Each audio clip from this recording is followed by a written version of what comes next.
Okay, welcome to this evening's class.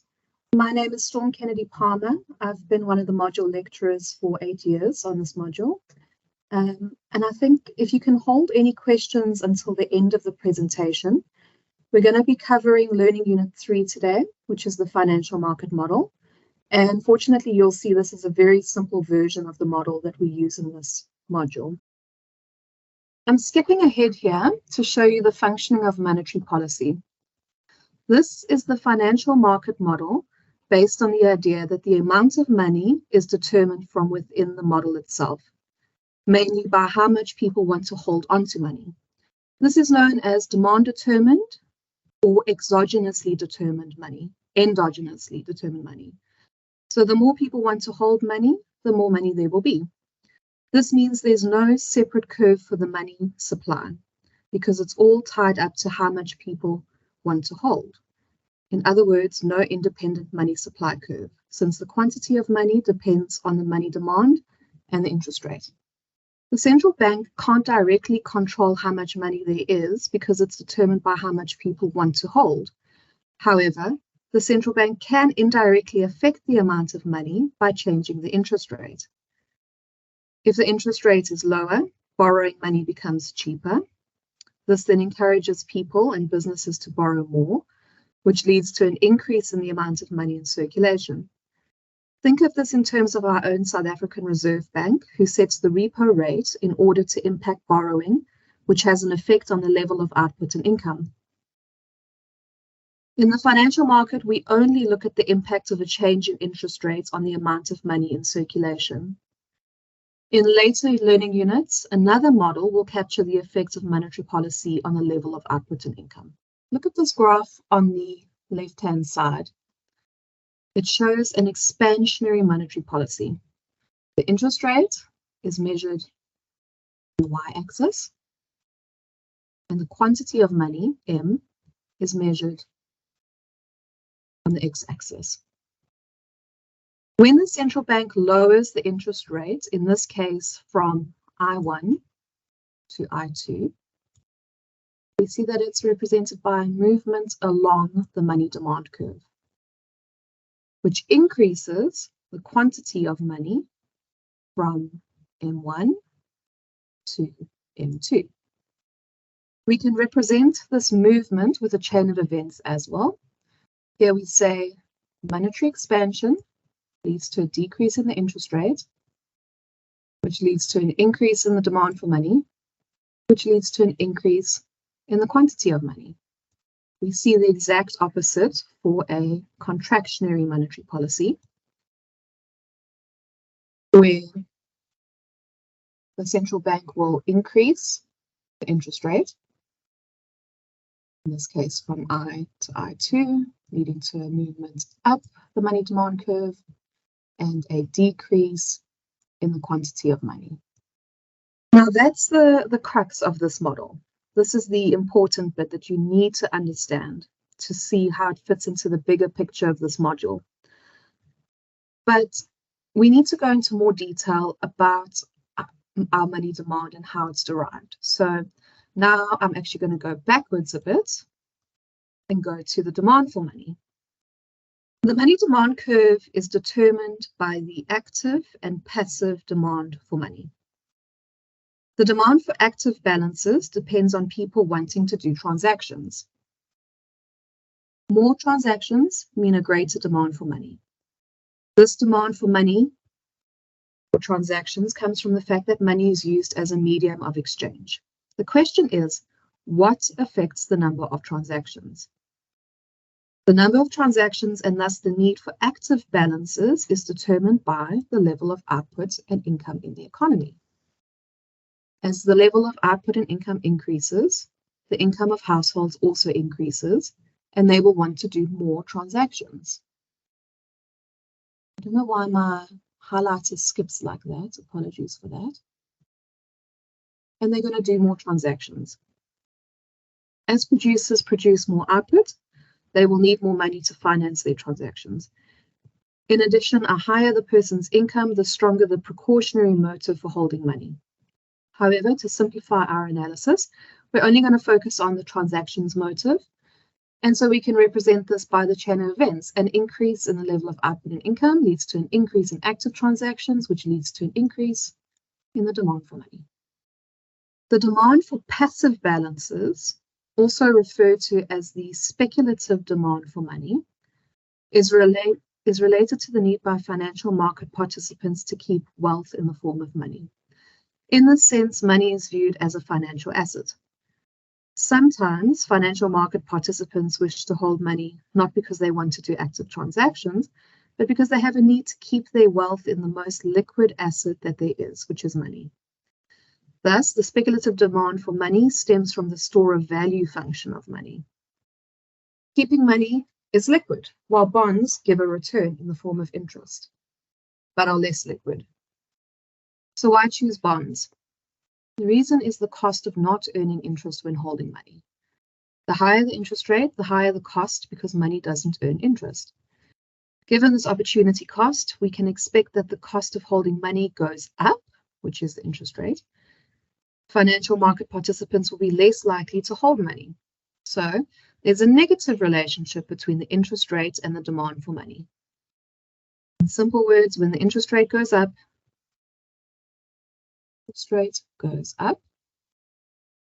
the demand for money goes down, and vice versa. To summarize, the demand for money is a function of the nominal level of output and income and the interest rate. The positive sign under the Y indicates a positive relationship, and the negative sign under the interest rate indicates a negative relationship. Now that we understand the determinants of the demand for money, we can represent it graphically. When representing the demand for money graphically, we indicate the interest rate on the vertical axis and the quantity of money on the horizontal axis. The demand for money curve is downward sloping to reflect the negative relationship between the interest rate and the demand for money. Looking at this first diagram, you can see that if the interest rate increases from I to I2, the quantity of money decreases from, I can't highlight this one. Okay. I can't highlight it, but from M1 to M2, which is represented by this upward movement along the money demand curve. Looking at the second diagram, we can see that if the level of output and income increases from Y1 to Y2, the demand for active balances increases. As financial market participants wish to do more transactions. At each interest rate, the demand for money is higher. The quantity of money is higher as well.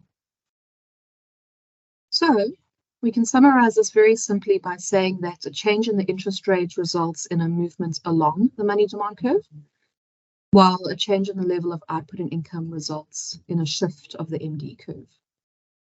That's because the interest rate is endogenous to this graph, whereas the level of output and income is exogenous, so it's going to result in a shift when it does change.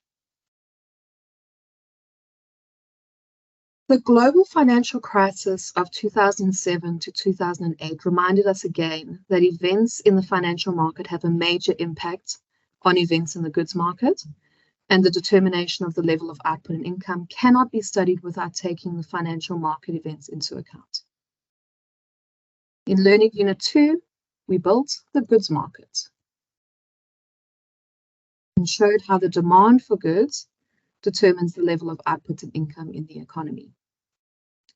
In this learning unit, we build the model of the financial market, which we're going to use later in Learning Unit 4 to to show how the interaction between the goods market and the financial market determines the level of output and income in the IS-LM model.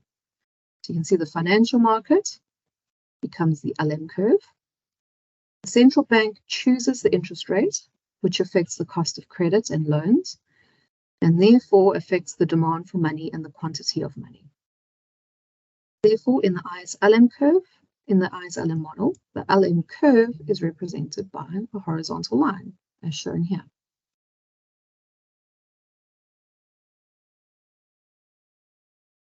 Okay, so it's taken me only around 10 minutes, 15 minutes or so, to summarize this entire learning unit. So obviously there's a lot of detail I've not been able to cover.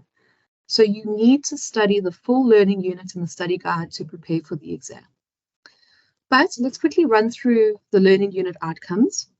This is something that you need to do on your own after studying each learning unit to make sure that you understand everything that's expected of you.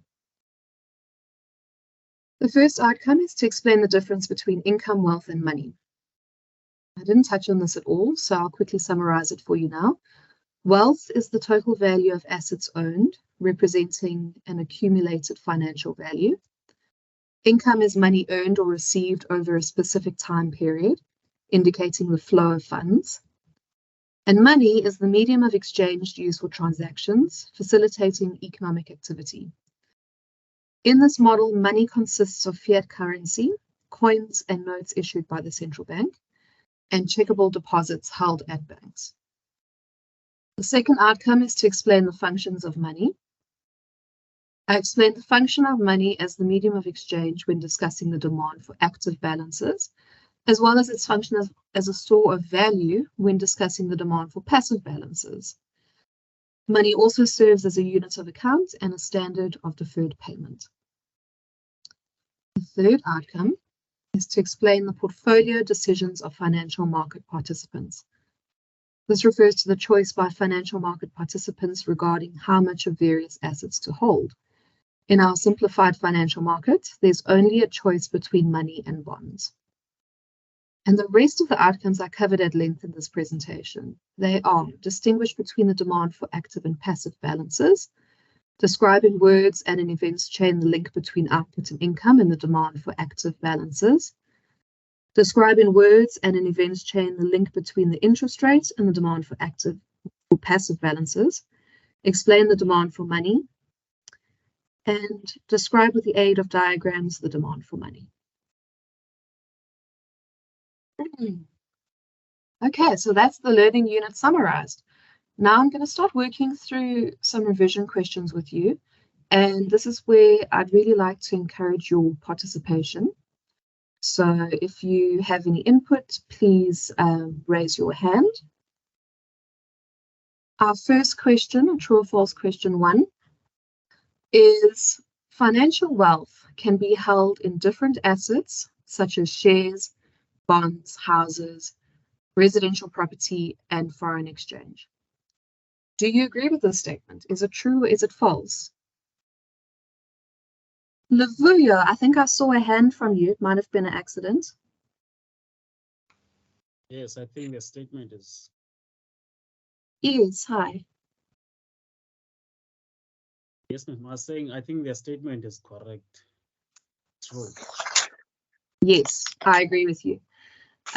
Wealth is the total value of all assets owned, and everything listed in the statement is an asset. So the statement is true. Thank you for that. Let's go on to our next question. Lavuya, did you have another question, or is that the same hand? It's the same hand, ma'am. I'm trying to lower it. Sorry. Okay, no problem. I just wanted to make sure you didn't have something else to say. Okay, true or false question 2. Money does not form part of financial assets. Does anyone have a thought on that? Sebokele, I saw your hand first. It's false. Yes, I agree. Money forms part of financial wealth, therefore this statement is false. True or false question 3.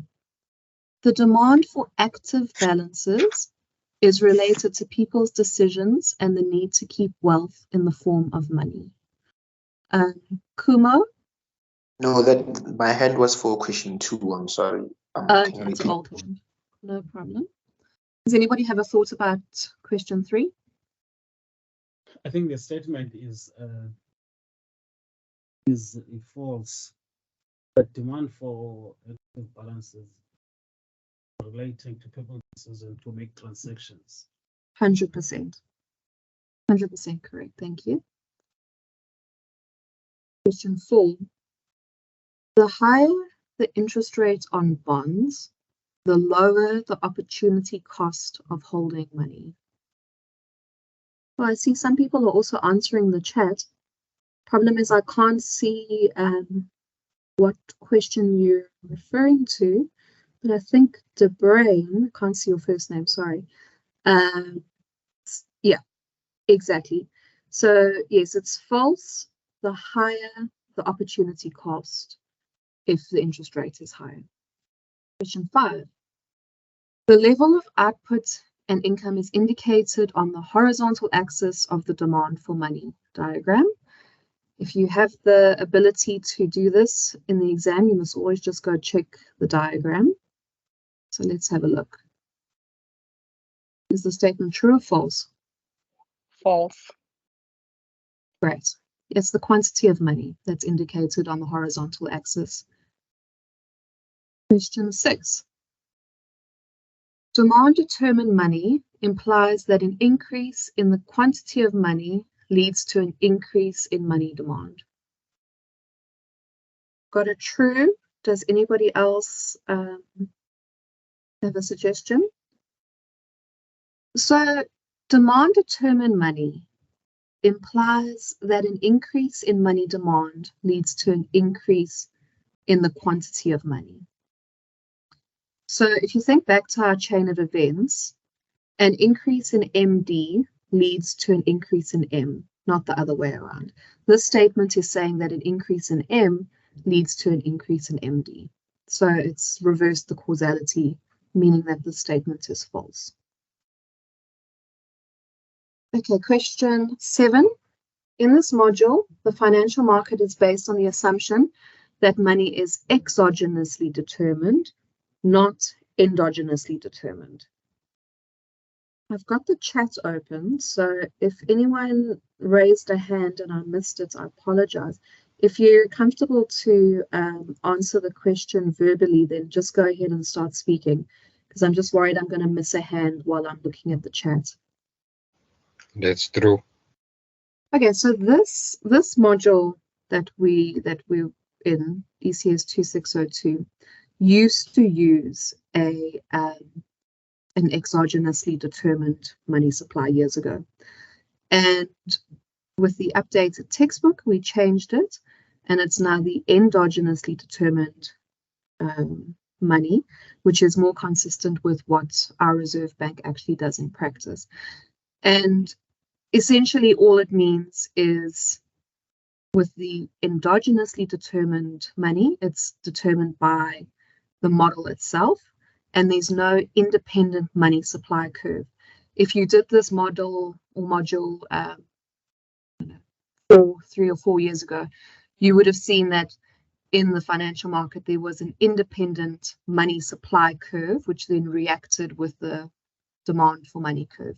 Now we only have the money demand curve, which means that we're using demand determined money, and that's known as the endogenously determined model. Question 8. The impact of an increase in the interest rate on the demand for money can be represented by an upward movement along the money demand curve. Let's just check the diagram. Do you agree with this statement? I would say false. Oh, sorry, I missed that. Was that a yes? So you agree? No, I said false. False. Okay, so let's have a look here. The impact of an increase in the interest rate. So we would start then at I1. Now, if we increase it from I1, you can see my highlighter here.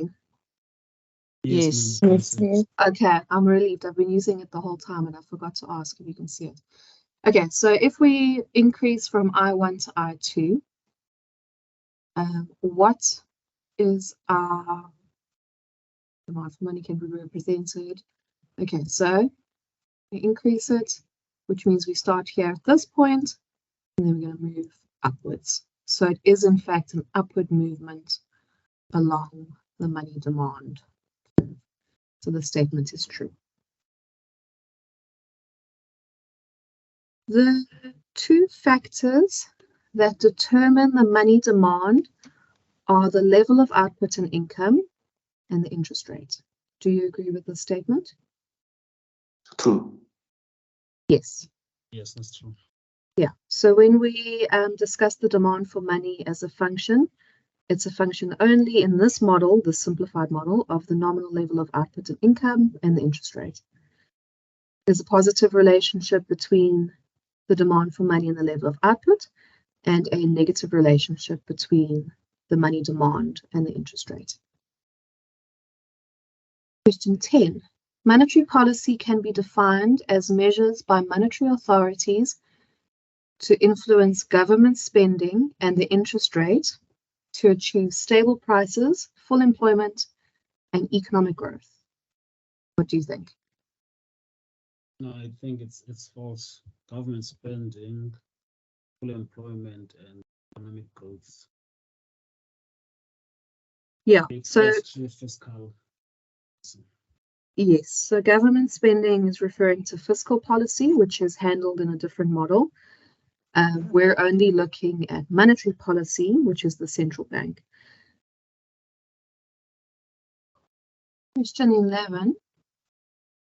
An increase in the repo rate increases the interest rate on loans, and as the interest rate on loans increases, the demand for money decreases and the number of loans decreases. Consequently, fewer demand deposits are created and the quantity of money decreases. Do you agree? It's true. Yeah, it's true. Question 12. The aim of contractionary monetary policy is to decrease the level of economic activity. Therefore, the SARB will decrease the repo rate. Let's have a look at the diagram. It's false. Yeah, exactly. Because this statement is saying that the SARB will decrease the repo rate. Whereas we know that a monetary contraction is actually an increase in the interest rate. And in our financial market model, that will decrease the demand for money and decrease the quantity of money. And it's only in the ISLM model that we'll see the impact of that on the level of economic activity. But for this presentation, you would have noticed already that this is wrong because it says decrease in the repo rate when it should be an increase. Question 13. The repo rate is the rate at which private banks borrow money from the central bank. True. Yeah. Correct. Thank you. Question 14. Decreasing the repo rate implies that the central bank implements an expansionary monetary policy. Check the graph again. Yes, it's true. Yeah, that's true. And question 15.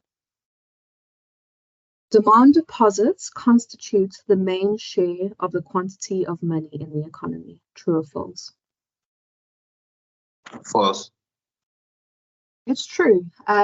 In our economy, demand deposits represent the majority, and then actual physical coins and cash represent by far the minority. But that's one of those little details that exists in the study guide that I didn't tell you today. So please make sure that you go through your study guide properly when you're preparing for the exam so that you don't miss these details. But thank you for all your guesses and the bravery to be wrong. It's fantastic because we all learn from it. Okay, so now I'm going to move to combination type questions, which this is the kind of thing you're going to see in an exam type scenario. Combination question 1. To calculate an individual's financial wealth, the following different kinds of assets will form part of it. So the first option, we've got salary, bonds, interest received from bonds, and the value of his or her house. Is there anything there that does not constitute wealth? Salary. Yes. So this question is requiring you to understand the difference between income and financial wealth. And income is a flow variable, meaning that it's expressed over a period of time, which means it's including, as you rightly point out, salary. It's also including the interest received from bonds. So these are both incomes, they're not wealth, which means that this is not option. And if we look at option 2, it's including salary. So that automatically disqualifies it. If we look at option 3, we've got the balance on the check account, cash, bonds, shares, the value of the person's house, and their paintings. Is there anything in there that doesn't constitute financial wealth? Can I say the balance on the check account? So the balance on your check accounts is the money that you have deposited in the bank. It's your money, so it's your asset. It's the same as the cash that you store under your bed. You know, if you take that cash from under your bed and you put it into the bank, then it's going to increase the balance on your check account. So both that and cash are going to be financial wealth. Sorry? So the answer has to be 3. Yes, I agree. Answer is 3. And let's just confirm by looking at 4. You can see that there is interest received from bonds, which is an income. So we can be sure that our answer is actually 3. Okay, so Combination, yeah, sorry. if I can ask a question on combination question 1. So Yeah, interest sure. interest received from bonds and salary does not count as wealth because it's calculated over a period of time, right? Yes. Okay, no thanks. Yeah. So when I say to you, your wealth, you're not going to tell me your salary for the whole year. You're going to look at what money you currently have in that exact moment that I asked you about your wealth. Okay, combination question 2. Money, which can be used for transactions, includes, we've got income, interest received from bonds, shares, and money. Only money is money in this example. I know that sounds a bit obvious, but shares is a wealth. Okay, well, money can also be a wealth, so that's not a good exclusionary tactic I'm using here. Your income, your interest received from bonds, and your shares are not making up money. Money is a very specific term which refers to your fiat currency, which is your coins and your reserve bank notes that you hold in your wallet, and the money that you deposit in the bank. That is what money is, according to the definition. So we can discount this one. See, it's got checkable deposits here, but these are not money. Financial investment, no. Yeah, coins, notes, and checkable deposits. So our answer is 5. That is what constitutes money. Hi, Kennedy. Can you please repeat the checkable deposits again? So checkable deposits is the money that you hold in the bank in your current account. Not the loan that the bank gave you for your car or your house or anything like that. The money, for example, at the end of, not tomorrow, the day after, that comes into your account for your salary, that amount that goes in there is adding to your checkable deposits. It's your money at the bank. Does that make sense? So it can't be used for transactions. No, it can. It can. So your money that's used at the bank, or that's held at the bank, can be used for transactions with your bank card.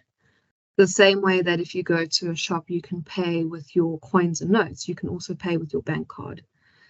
But what we're trying to differentiate here when we refer to checkable deposits is I'm not referring to your credit card specifically, because that's now money that you owe the bank. Okay. So we're looking at, I'm trying to think of it in terms of loans against your house versus loans that you use for transactions. So essentially your money at the bank that you use for transactions is your checkable deposits. And if you wanted to increase your loans against your credit card, that could count. But when we're looking at financial wealth and income, we're not looking at the loan against your house. Your financial wealth needs to be your asset minus your liabilities, if that makes sense. So just in this model, you can just think of money as the currency, which is your coins and your notes, and your deposits at the bank. I see there's a in the chat, someone says, will the recording be shared? We currently have load shedding and my battery's about to die.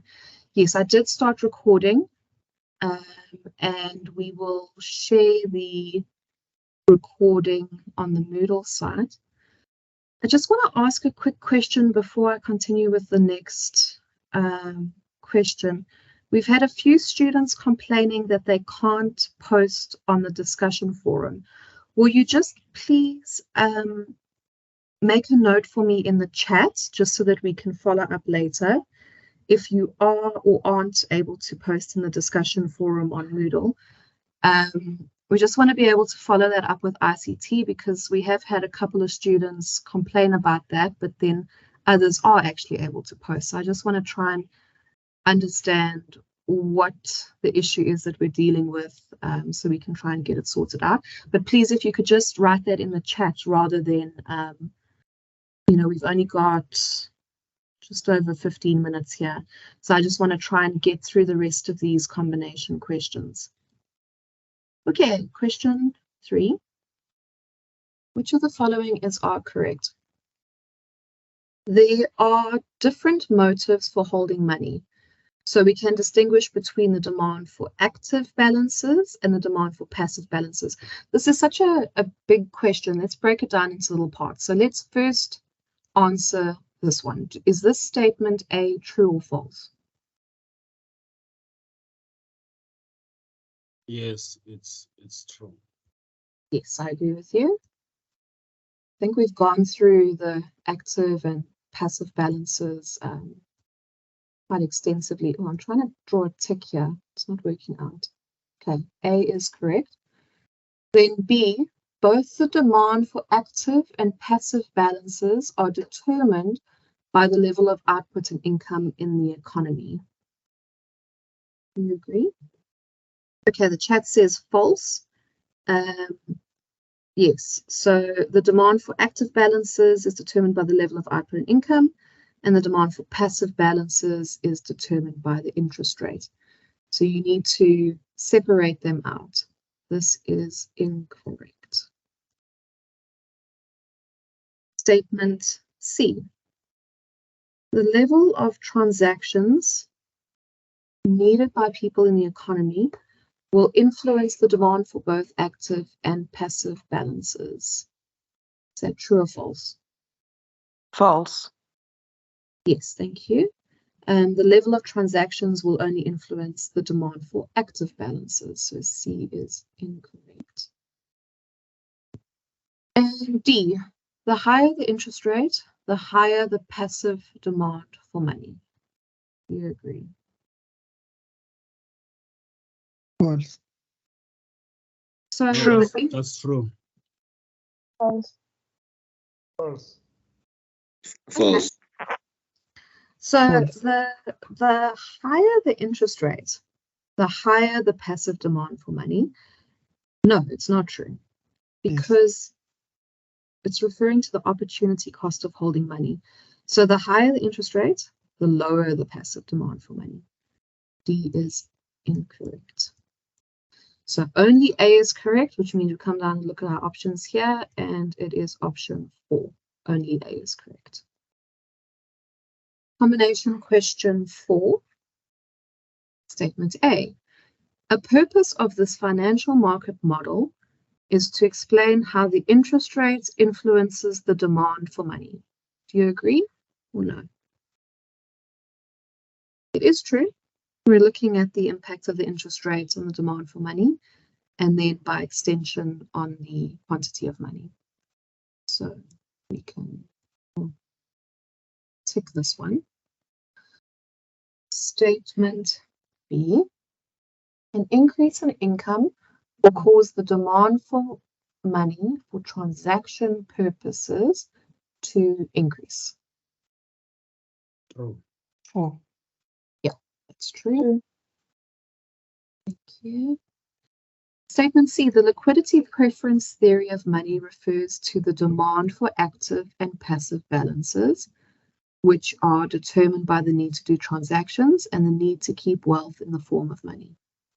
I didn't think it's mention, I didn't mention this specifically. This is in your study guide, the liquidity preference theory, but that's what it means, so that is correct.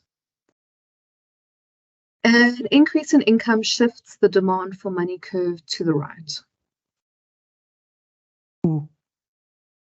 True. Thank you. And statement E. An increase in the interest rate is represented by an upward movement along the demand for money curve. True. That's true. That is true.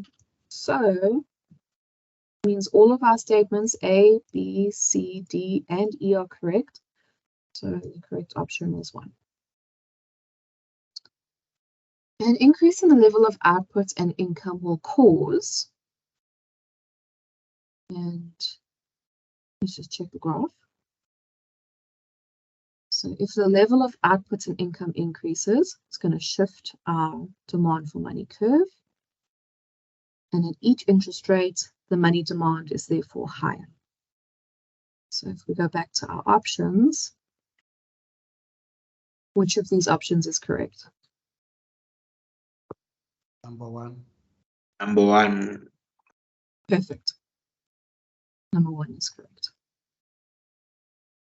Okay, question 6. Which of the following statements are correct about the diagram? Statement A. The diagram illustrates that as the interest rate increases, the quantity of money demanded decreases. Therefore, a negative relationship exists between the interest rate and the quantity of money. That's correct. Correct. Yeah, 100%. And that's why our money demand curve is downward sloping. So A is correct. Statement B. The diagram illustrates that an increase in the interest rate decreases the quantity of money demanded, and this is represented by an upward movement along the MD curve. Also true. Correct. True. And statement C. The diagram illustrates that as the level of output and income decreases, so as it decreases, the demand for active balances decreases and the interest rate increases. Yeah, false. because as the level of income decreases, the demand for active balances will decrease, and the MD curve is going to shift to the left. So this is incorrect, which means that only A and B are correct. So that's option 2 is the correct option. Combination question 7. We're almost there. As far as I remember, there's only 10 of these combination questions. The demand for money in an economy depends on quantity of money, the interest rate, the multiplier, the level of output and income, the marginal propensity to consume. So first of all, we know that the multiplier and the marginal propensity to consume are not involved in this model. These are goods market variables, so we can exclude them already. Then we've got the level of output and income, the interest rate, and the quantity of money. Which of those do you think determine the demand for money? All of them. So remember that when we look at our graph, it's our money demand that causes a change in the quantity of money, not the quantity of money that causes a change in the demand for money. So only B and D are correct, which means that our correct option is 4. Just think back to that chain of events where the change in MD leads to a change in M. It's not the change in M leading to a change in MD. Okay. Combination question 8. In this module, a lower interest rate decreases the cost of credit, and as more credit is extended to households and firms, the money demand and the quantity of money increase.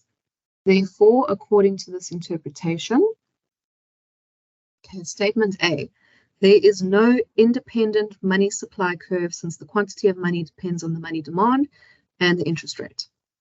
That is true. Yes, true. This is again referring to that exogenously versus endogenously determined money supply. So, or determined money. In this model, we're using endogenously determined. Therefore, there's no independent money supply curve. Therefore, money is demand determined. So this is correct. We follow the demand determined money approach. False. The other way around. It's true. It's true, yeah. So the demand determined money approach is the one where we don't have the independent money supply curve. This is just something you need to go back and read in the study guide. We do give quite a long explanation of it. It's just something you need to remember, the difference between endogenous money and exogenous money. In this model, we follow, sorry, so this is true. And then statement C says we follow the exogenously determined quantity of money approach. False. Yeah, thank you. We follow the endogenously determined approach. Statement D, an increase in the money demand leads to an increase in the quantity of money. True or false? Yes, that's true. That's again looking at our chain of events where it's the, oh my gosh, the M, where the MD leads to a change in M, not the other way around. So this is true. And then, I don't know why it keeps jumping like that. And then statement E, an increase in the money demand leads to an increase in the level of output and income. True or false? I'll say this one is False. false. False, it's the other way around. Exactly, the causality is the other way around. So a change in Y, for example, an increase, is going to lead to an increase in the money demand, excuse my thing here, which then leads to an increase in the quantity of money. switching these two around is incorrect. That's reversed causality. It's the change in output and income that leads to a change in money demand. So statement E is false. And I realize this is quite difficult to read now. I've made marks all over it.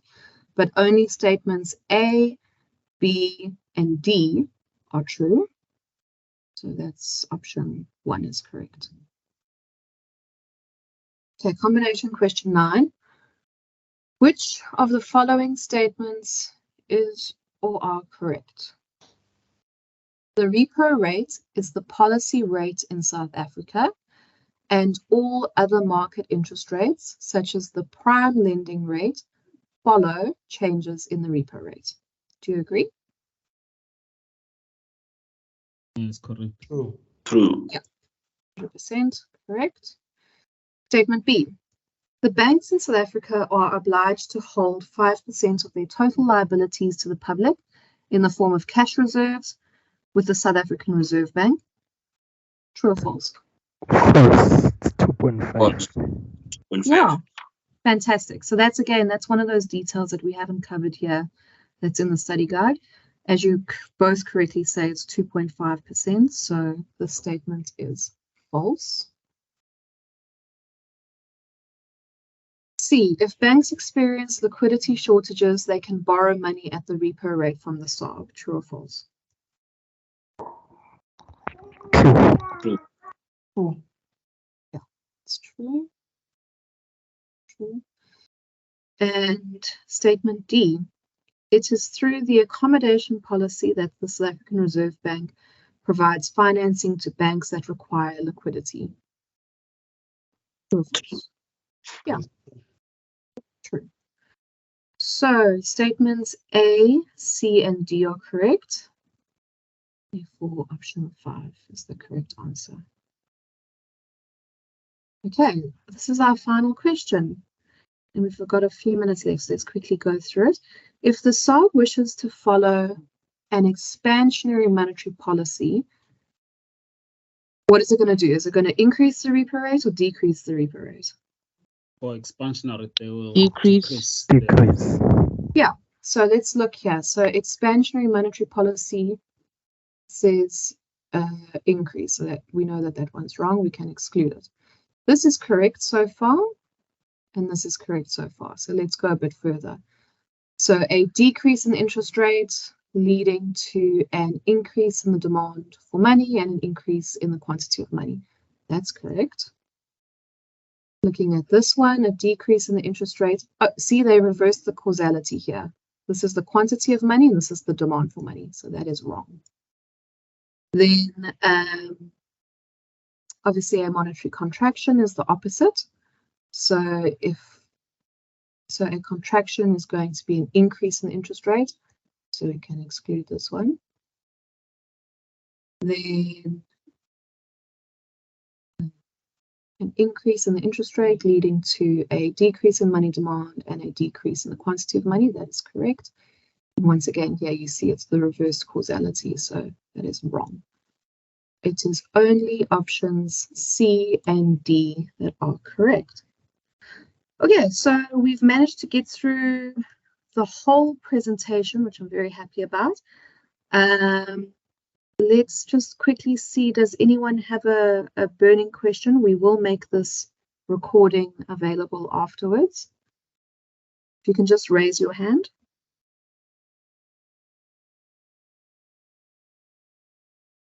Sibukele, go ahead. Sorry, I just wanted to ask maybe if you can explain what is the accommodation policy. I haven't come across it in the book. Okay, so that one, since we've run out of time, I'm going to refer you to the study guide. There's quite a long section on explaining the details of how monetary policy is conducted in South Africa. And that's just something that you need to learn and understand. So if you can just refer back to the learning units for that one. Does anyone else have anything? We're at 8 o'clock already. Okay, well, I'm going to say good evening to you all now. I hope that was informative, and thank you all so much for your participation. Like I say, even a wrong answer is a good answer because at least you're thinking about it and you're trying. So that makes me very happy. And yeah, I wish you all the best for your exam preparation. And remember that we've got a team of e-tutors on the Moodle site.